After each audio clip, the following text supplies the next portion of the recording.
तो वाकई बड़ी योगी योगी जिंदाबाद अभिनंदन करें। अपने बीच में उपस्थित है हमारे बोले जय श्री राम, जय जय श्री राम। विधान जनसभा में उपस्थित उत्तर प्रदेश के मुख्यमंत्री गोरखपीठ के पूज्य महान आदरणीय योगी आदित्यनाथ जी महाराज, भाजपा के जिले के अध्यक्ष आदरणीय संजीव सिंह जी, जिले के प्रभारी आदरणीय मिथिलेश त्रिपाठी जी,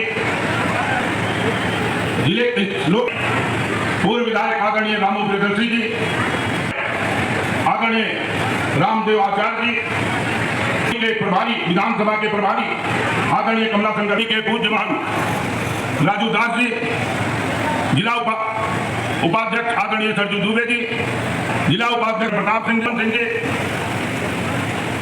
यहाँ पर उपस्थित सभी सम्मानित बंधुओं, मातृशक्ति और पूरी दुनिया अयोध्या आना चाहती है और राम भक्त लल्लू सिंह जी को इतने तेज आवाज के साथ समर्थन दीजिए कि रामद्रोहियों की जमानतें जब्त हो जाएं।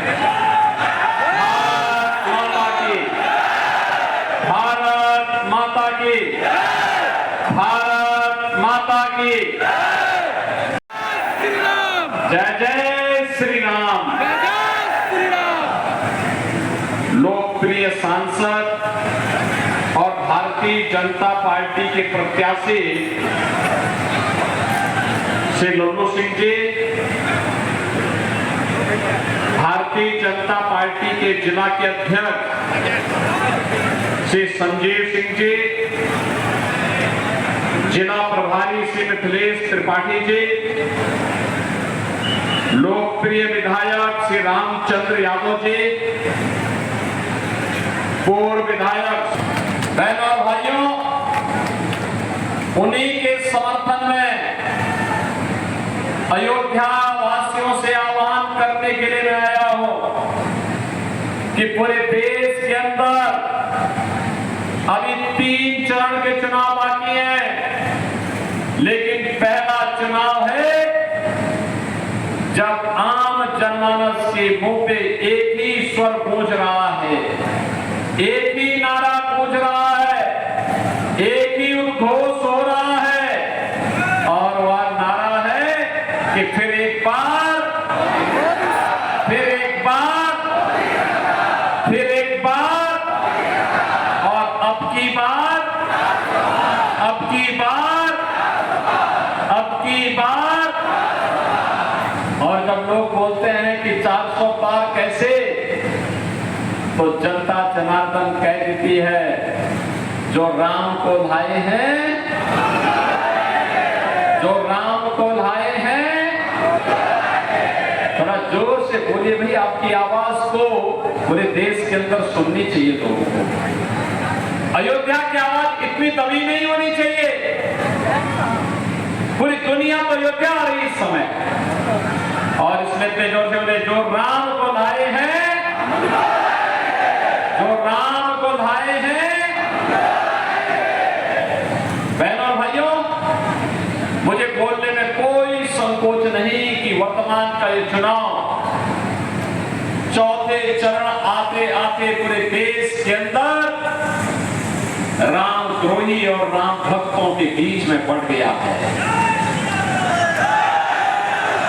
रामद्रोही वही जो राम भक्तों पर गोलियां चलाते हैं,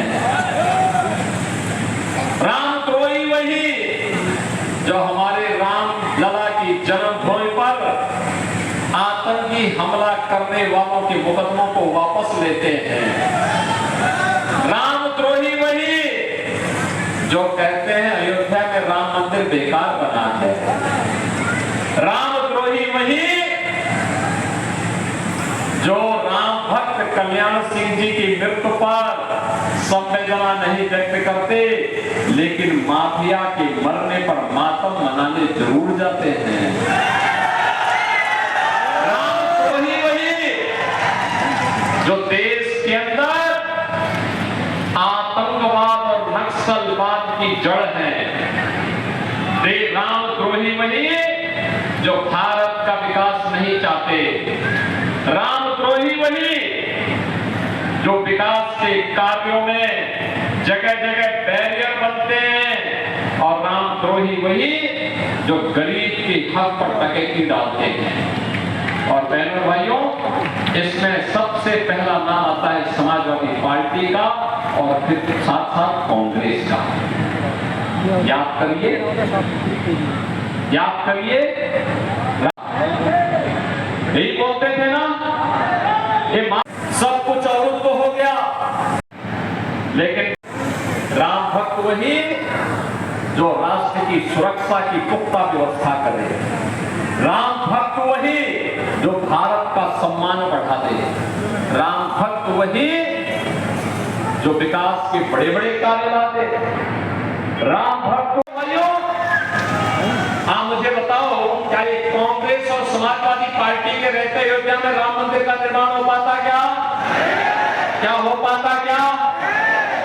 अरे वो तो मोदी जी हैं, और आपने आशीर्वाद दिया कि यूपी में, प्रदेश में भाजपा की, कि हमें प्रभु के धाम में उनकी भूमि पर जन्म लेने का सौभाग्य, यहाँ जनता जनार्दन की सेवा करने का सौभाग्य प्राप्त हुआ है। लेकिन तब मैं कहता था, आप लोग कहते थे क्या मजाक कर रहे हैं, क्या मजाक कर रहे हैं। जब मैं पहली बार मैंने कहा अयोध्या को देश प्रदेश को मैं माफिया की भूमि नहीं बनने दूंगा, ये महोत्सव की भूमि होगी, और दीपोत्सव मनाने के लिए अयोध्या में गया था दीपावली के अवसर पर, लोग कहते थे सब क्या मजाक बना दिया। मैंने कहा मजाक नहीं, ये हकीकत है। अयोध्या को दुनिया की सुंदरतम नगरी बनाई, याद बना दिया ना, बना दिया ना। आज अयोध्या में 4 लेन की कनेक्टिविटी है, मिल्कीपुर से नामांकित हुआ। बहनों भाइयों, अयोध्या में इंटरनेशनल एयरपोर्ट है, और इंटरनेशनल एयरपोर्ट किसके नाम पे है? महर्षि वाल्मीकि के नाम पर। किसके नाम पर है? महर्षि वाल्मीकि के नाम पर। वहां जो भोजनालय है ना, जहां अच्छा भोजन मिलता है, अच्छा भोजन मिलता है ना, और किसके नाम पे है? माता सबरी के नाम पर। और रेल बसेरा जितने हैं ना, ये रेल बसेरा है किसके नाम पे? निषाद राज के नाम पे। किसके नाम पे? निषाद राज के नाम पे। और एक तरफ भाजपा है, माता सबरी को भी सम्मान दे रही है, गुरु वशिष्ठ को, माता अरुंधति को, निषाद राज को, महर्षि वाल्मीकि को, इन सबको सम्मान दे रही है। और राष्ट्रीय दर्शक के नाम पर आप सबके मेडिकल कॉलेज भी बनाती है, अयोध्या का विकास भी कराती है, 500 वर्षों का इंतजार समाप्त करके रामलला को फिर से विराजमान भी कराती है। और दूसरी तरफ समाजवादी पार्टी है, समाजवादी पार्टी की कारनामा सुनना चाहेंगे? देखो, राम भक्तों पर गोलियां चलाई, आपके गरीबों के राशन पर डकैती डालते थे, लोग खा जाते थे, सारा राशन दवा खा जाते थे। और बहनों भाइयों, यही नहीं करते थे, इनके समय में जितने भी सामाजिक न्याय के प्रतीक दलित महापुरुष हुए, उन सब के जितने भी नाम पर, उनके नाम पर संस्थान के, उनका नाम समाजवादी पार्टी ने हटा दिया था। जैसे बगनों के भाषा विश्वविद्यालय का नामकरण ये कांशीराम जी के नाम पे था, समाजवादी पार्टी ने हटा दिया। कन्नौज के मेडिकल कॉलेज का नाम बाबा साहब भीमराव अम्बेडकर के नाम पे था, समाजवादी पार्टी ने हटा दिया, नाम हटा दिया। मैंने फिर से नाम बाबा साहब भीमराव अम्बेडकर का कर दिया। मैंने कहा बाबा साहब भीमराव अम्बेडकर भारत के संविधान की स्थिति है, तो मेडिकल कॉलेज उन्हीं के नाम पे होगा। सहारनपुर के मेडिकल कॉलेज का नाम कांशीराम जी के नाम पे था, इन्होंने वो नाम भी हटा दिया। याद करिए, समाजवादी पार्टी के अध्यक्ष जब प्रदेश के मुख्यमंत्री थे, तब बहनों भाइयों जितने स्मारक है सबको मैं तोड़ूंगा, तो हमने कहा तोड़ोगे तो सरकार को फाड़ फेंक जाएगा। बहनों भाइयों, इन्होंने पहला हस्ताक्षर क्या किया था? पहला हस्ताक्षर क्या था अखिलेश यादव ने? कि जन्मभूमि पर आतंकी हमला करने वाले आतंकवादियों के मुकदमों को वापस लिया। क्या ऐसे रामद्रोहियों को चुनाव जिता के भेजेंगे क्या? अरे एक पुण्य आपके साथ है, और वह पुण्य है, अरे वर्तमान पीढ़ी को भी भावी पीढ़ी को बता पाएंगे कि देखो, जब रामलला विराजमान हुए अब हम सामने थे, और रामलला विराजमान इसलिए हुए क्योंकि हम भी उसके भागीदार थे। भागीदार इसलिए नेतृत्व मोदी जी का, मार्गदर्शन उनका है। लेकिन बहनों भाइयों, मोदी और योगी को ताकत कौन देता है? कमल के फूल पर जो वोट पड़ता है ना, वही मोदी और योगी की सबसे बड़ी ताकत। ये हमारे विधायक और सांसद हैं, महापौर हैं, जिला पंचायत अध्यक्ष हैं, यही हमारी सबसे बड़ी ताकत है, यही हमारी ताकत है। और यही ताकत है कि 500 वर्षों की समस्या का समाधान एक झटके में करके आपको और वर्तमान पीढ़ी के सामने आपको गौरव के साथ सिर्फ आप कह सकते हैं। कोई अगर आपकी वर्तमान पीढ़ी और भावी पीढ़ी कभी आपसे पूछे कि कोई ऐसा काम बता जो आपने जीवन में किया होगा, कहना यार देखो घर और खेत बाड़ी बाकी सब लोग लेते होंगे, लेकिन हाँ मैं बोलता हूँ हमारे वोट से अयोध्या में राम मंदिर का निर्माण किया। बोलो इसको, दावे के साथ बोलो। और इस लोक के बाद जब परलोक में पूर्वजों के पास जाना होगा ना, वहां भी अपने पूर्वजों को बता पाएंगे कि देखो आपका जो संकल्प था, उस संकल्प की हम पूर्ति करके आए हैं। अयोध्या में रामलला को विराजमान करके आए हैं। रामलला की भी कृपा होगी और पूर्वजों का भी आशीर्वाद प्राप्त होगा। बहनों भाइयों, एक तरफ विरासत की गाथा है और दूसरी तरफ विकास के नए कार्य जो भारत के अंदर दिखाई दे रहे हैं। मोदी जी ने भारत की कायाकल्प की है, भारत का सम्मान दुनिया में बढ़ाया है, भारत को दुनिया का एक सुरक्षित देश बनाया है, भारत ने आतंकवाद और नक्सलवाद की समस्या का समाधान किया है, विकास के बड़े बड़े कार्य हो रहे हैं, highway, railway, airport, medical college, AIIMS, IIT, IIM, IIT, NIT, world class university, ये सब भारत के अंदर है। और हर घर नल की योजना भी, और हर नल से जल भी है, यह भी आज भारत के अंदर, उत्तर प्रदेश के अंदर आपको देखने को मिलता है ना, मिलता है, दिखाई दे रहा है ना कार्य। आपको कोई ये नहीं कह सकता विकास नहीं हुआ है, कह सकता है क्या? बहनों भाइयों, एक तरफ विकास है और दूसरी तरफ गरीब कल्याण भी है। आप सोचो, सपा के समय भाषण माफिया हाथी थे, कांग्रेस के समय माफिया हाथी थे, भारतीय जनता पार्टी के समय माफिया को जहां पहुंचाना था वहां पहुंचा दिया। 80 करोड़ लोग फ्री में राशन की सुविधा का लाभ देश के अंदर प्राप्त कर रहे हैं। पहले गरीब उपचार के भाव में दम तोड़ता था, या गरीब के पास पैसा नहीं होता था तब दम तोड़ता था। आज देश के अंदर 60 करोड़ लोगों को 5 लाख रुपए का स्वास्थ्य बीमा दिया है, वो 5 लाख रुपए का हर वर्ष उपचार करा सकता है, कोई उसमें कहीं भी कोई बाधा नहीं। और उत्तर प्रदेश में हमने कह रखा है, कोई बीमार होता है आयुष्मान कार्ड नहीं है, कोई विधायक, पूर्व विधायक, सांसद, पूर्व सांसद, महापौर, जिला पंचायत अध्यक्ष, कोई पदाधिकारी या पीड़ित ही अगर मुझे एक पत्र लिख देता है कि मैं बीमार हूं, पैसा नहीं है, आयुष्मान का कार्ड भी नहीं है, मैं कहता हूं चिंता मत करो, मैं डीएम से कहता हूं 3 दिन के अंदर रिपोर्ट दो, 3 दिन के अंदर रिपोर्ट आती है तो उसके खाते में पैसा भेज देता हूं, कहता हूं आराम से उपचार करो। अरे सरकार आपकी है, आपका उपचार का खर्चा हम उठाएंगे। बहनों भाइयों, उपचार के लिए पैसा फ्री, किसान सम्मान निधि, कांग्रेस के समय में, समाजवादी पार्टी के समय में किसान आत्महत्या करता था, आज 12 करोड़ किसानों को किसान सम्मान निधि का लाभ प्राप्त होगा।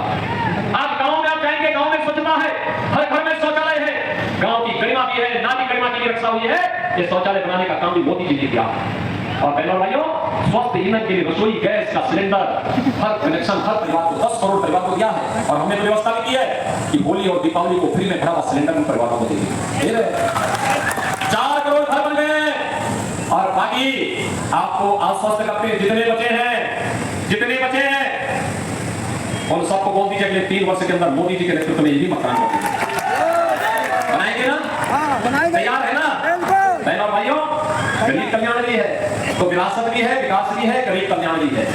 और मैं आपसे यही कहने के लिए आया हूं कि आज जो माहौल देश के अंदर बन रहा है, इस माहौल में हम सब सहभागी बने। कांग्रेस, सपा, बसपा, ये तीनों केवल आज के दिन पर वोट टकवा है। और कांग्रेस और सपा का वर्तमान संस्करण तो बहुत खतरनाक संस्करण है, बहुत खतरनाक संस्करण। जब भी ये दोनों मिलते हैं, मान चलिए कोई अपशगुन होने वाला है। अपशगुन कैसे? आप सोचिए, जब समाजवादी पार्टी की सरकार थी और केंद्र में कांग्रेस की सरकार थी, तब अयोध्या में राम जन्मभूमि का आतंकी हमला हुआ था कि नहीं हुआ था? कभी हुआ था। जब ये दोनों आपस में मिलते हैं, कोई गड़बड़ जरूर करते हैं। और आज फिर क्या गड़बड़ करने के आए हैं? अब तो इनका नया नाम और पड़ने वाला है, और वह नाम मैं आपको बता रहा हूं। इन्होंने अनुसूचित जाति, जनजाति और पिछड़ी जाति के आरक्षण पर सेंध लगाने की साजिश की है। भाजपा इसको पूरा नहीं होने देगी। अनुसूचित जाति और पिछड़ी जाति के आरक्षण के अधिकार को कोई माई का दाल हटा नहीं सकता है। भारतीय जनता पार्टी आपके साथ में खड़ी है। लेकिन इनका गरीबी हटाओ का जो मॉडल है बहुत खतरनाक है। क्या खतरनाक है? वो खतरनाक है, क्या कहते हैं ये कहते हैं कि एक झटके में गरीबी हटा देंगे। कहा कैसे? एक पत्रकार ने पूछा इन लोगों से, कहा कैसे हटाएंगे? कहते हैं वेल्थ सर्वे करेंगे। कहा क्या मतलब? कहा संपत्ति का सर्वे करेंगे, और फिर कहा कि जो उनके बाप दादों की संपत्ति होगी, उस आधी संपत्ति, उसमें से आधी संपत्ति हम ले लेंगे, और फिर कांग्रेस और समाजवादी पार्टी के गुंडों को बांट देंगे। बहनों भाइयों, ये समाजवादी पार्टी और कांग्रेस का नया संस्करण है, और इसको कहते हैं खून चुसवा। आपने सुना होगा, बहुत बार नाम आते हैं अलग अलग। कभी लोग अफवाह फैलाते हैं बाल बचुआ का, बाल बचुआ ये बोलते हैं ना, ये अफवाह गांव में चलती है, और ये खून चुसवा संस्करण है इनका। बताओ, औरंगजेब की आत्मा घुस गई लोगों के ऊपर। ये जजिया कर है औरंगजेब का। क्या ये जजिया कर सुन लेंगे आप सब कांग्रेस के लोगों को? क्या अपने पे अपनी संपत्ति पर जबरदस्ती कब्जा करने देंगे क्या अपने लोगों को? अरे जवाब क्यों नहीं देते? क्या ये अधिकार देंगे? आपके बाप दादों की कमाई, आपका मकान, आपका खेत, आपका खलियान, और कब्जा करने के लिए लोग आ जाएंगे। क्या इसकी अनुमति दे देंगे आप इनको? और बहनों भाइयों, इसीलिए मैं आपके पास आया हूं, आपसे कहने के लिए, इसीलिए कहने के लिए आया हूं देखो लल्लू सिंह जी तो राम भक्त हैं, परम राम भक्त हैं, पूरा जीवन ही राम मंदिर के लिए समर्पित किया, पूरा जीवन ही। जब राम मंदिर के लिए समर्पित किए थे तब विधायक भी नहीं थे, बाद में विधायक रामचंद्र यादव रुदौली से हमारे विधायक हैं, लगातार नाम ही रामचंद्र है। और ये गोरखनाथ बाबा ना, ये गोरखनाथ बाबा तो बाबा गोरखनाथ की बबूती के आशीर्वाद से ये पैदा हुआ है। इसके बाबूजी गोरखपुर में तैनात थे और जब घर में कोई बच्चा पैदा नहीं हो रहा था तो बाबा से ही आशीर्वाद लिया कि बबूती लेकर के कि एक लड़का पैदा हो जाए और किसी लायक हो जाए, और इसीलिए उसके बाबूजी ने उसका नाम ही बाबा गोरखनाथ रख दिया। आप देखो वो पासी जाति का, एक बाबा गोरखनाथ पासी जाति का, और बाबा गोरखनाथ के आशीर्वाद से पैदा हुआ, विधायक भी बना। वो तो पिछली बार इसने मूर्खता की, ये आके कहेगा कि पहले कि मैं चुनाव नहीं करूंगा। अबे हमने कहा क्या हो गया तुझे, तब तक देर हो चुकी थी। तो उसी में समाजवादी पार्टी के यहाँ की प्रत्याशी थोड़ा हाथ मार गए, तो पिछली बार ही जमानत जब्त हो जाती। अब 22 नहीं उनकी जमानत जब्त करवा देते, ये धाम करने के लिए चला गया।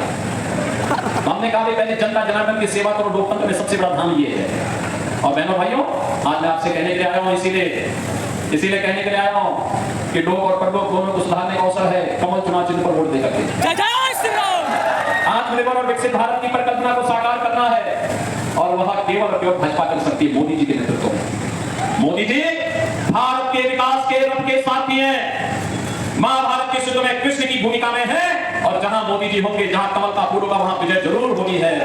और तो पूरे देश के अंदर गाना भी गूंज रहा है, चाहे जितना जोर लगा लो, आएंगे तो और जीतेंगे तो मोदी जी जीतने हैं, 400 पार होना है, तो लल्लू सिंह जी को भी जिता करके यहाँ से भेजिए, आपका गौरव बढ़ेगा, सम्मान बढ़ेगा। सभी लोग सहमत हैं ना? और बहनों भाइयों, इसके लिए आपको दो काम करना होगा। पहला कार्य, 20 मई को चुनाव है, घर घर जाना होगा। जाएंगे? घर घर जाएंगे? देखो मेरे सामने बोल रहे हैं, झूठ मत बोलना। घर घर जाएंगे, एक वोट कमल चुनाव चिन्ह पर डलवाएंगे, और चुनाव के दिन दूसरा कार्य है, चुनाव के दिन पहले मतदान, तो फिर मेरे साथ दोनों हाथ करके बोलेंगे, दोनों हाथ करके, भारत माता की